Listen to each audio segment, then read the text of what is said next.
Good morning, my dear students.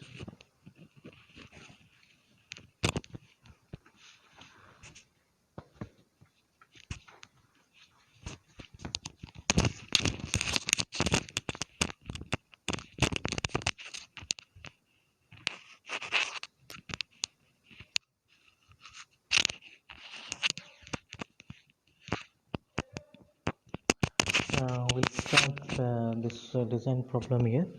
Design of deck slab member. I think this design this is of reinforcement concrete design. Okay, as a design it is. This thing you all learnt in your previous semester, isn't it? In your previous semester, you all learnt in RCC the design by limit state method and okay, limit state method. You all compared with the working stress and all those things, isn't it? Okay, in limit state method, you are designed for RCC slabs, so the same procedure they here also we need to follow, but the change is there. For the live loads only you are taking 3 kilonewton per meter square to 5 kilonewton based on your IS 456 based on this loading conditions, and based on the load you are going to consider the live load from that. Okay, but in this design of slab for the bridges, here the this deck slab is going to have a load of the vehicles, different types of vehicles, since from your bullock cart, cars, trucks, bulldozers, all those things. So here which one is the heavier one, which one is the heaviest weight, that we need to consider. For that only we are having the different class of loadings that we have studied in our previous video lecture from the first module, isn't it? That IRC class AA tracked vehicle, IRC class AA wheeled vehicle, IRC class B vehicle, class C vehicles, and class A vehicle. So these are the different types of vehicles we have been studied, and the loading conditions also we have studied in our previous video lecture. Now in this video lecture we are going to study a design of deck slab, how to do the design of this deck slab. Only the just change from your design of slab from normal design of slab to this design of deck slab for the bridges is the IRC class loadings. That is the only change. Okay, so when different types of loadings are been applied, what will be your moments? That is your only change generally. Okay, however we'll study clearly about this problem here now. I will read out the statement here. Design of a slab member for a clear span of 7 meter, means the span of your bridge is 7 meter is the following data. Okay, span of the bridge is how much? 7 meter. Road width 7.5 meter. Road width is how much they have given? It is 7.5 meter. Width of the road how much? 7.5 meter. Parapet 0.5 meter and thickness of curve 200 mm. This is on the width side. Okay, thickness of bearing means the slab is going to rest on concrete pedestals, isn't it, or pillars. For that there is a bearing. That bearing is 500 mm. Now the type of load they have given is IRC class AA tracked and wheeled vehicle. They have told us to compare, check out with the two type of loading, that is IRC class AA tracked vehicle as well as the wheeled vehicle. Concrete is M20 grade concrete and steel is Fe415. Wearing coat means above the deck slab we are going to have some wearing coat upon that deck slab, that is of 80 mm. Okay, design the deck slab and show the reinforcement details. So these are your what details what they are given to design our bridge. So mainly thing is the span is having 7 meter and width of the carriage width of the road is 7.5 meter. Okay, the first one is to calculate the effective span. Okay, span shall be of the following. One is the center to center of the bearing and another is the clear span plus effective depth. Clear span plus effective depth. This thing you are done in your slab design. Okay,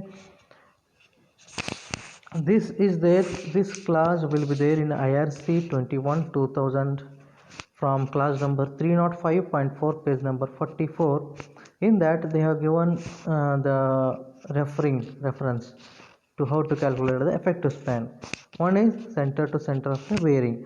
So what is our span is having clear span 7 meter plus bearing 0.5 by 2 on one side, 0.5 by 2 on the other side, so it will becomes 0.5. So it is 7 plus 0.5, 7.5 meter. This is center to center distance of your span of the bridge. Now the second option is the clear span plus the effective depth. So clear span is 7 meter, effective depth we are not found out, so we can find out the effective depth by a general thumb rule, that is it is the thickness of slab should be given for 1 meter 80 mm. For 1 meter we should give the thickness of slab as 80 meter. So based on 7 meter, so it should be what, 560 mm. Okay, 560 mm. So we'll consider as the 560 mm plus clear cover as 40. So total depth of your beam we should consider is 600 mm. Just this is what general consideration. What is the condition? Per meter 80 mm is the thickness of the slab. So what is the span? 7 meter. So it is 560 mm plus clear cover 40. So total it is 600 mm overall depth. So no, let us come back to this. That clear center to the clear span plus effective depth. Clear span is 7 meter. Effective depth is 0.56 meter. So it will become 7.56 meters. Correct. So in this we'll have to consider the least one. We'll have to consider least among these two. Whatever the two results you are going to compare, least one we will have to consider for our design purpose. First thing, however, we have first step what we have found out, effective span.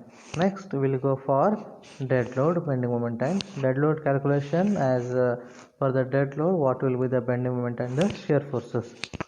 So dead load, we know that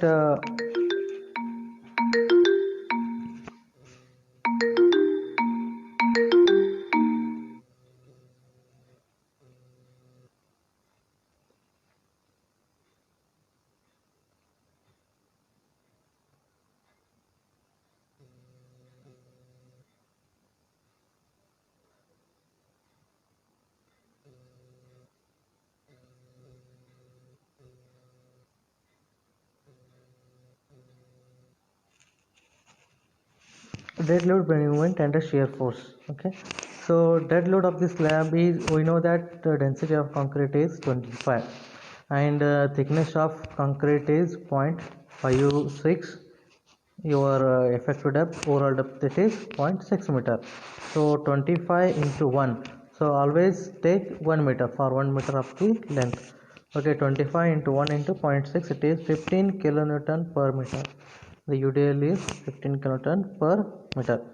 So dead load due to the wearing coat is at 80 mm, so means 0.08 meter into, it is not made with the reinforcement, it is made with the plain cement concrete, so it takes the density as 22.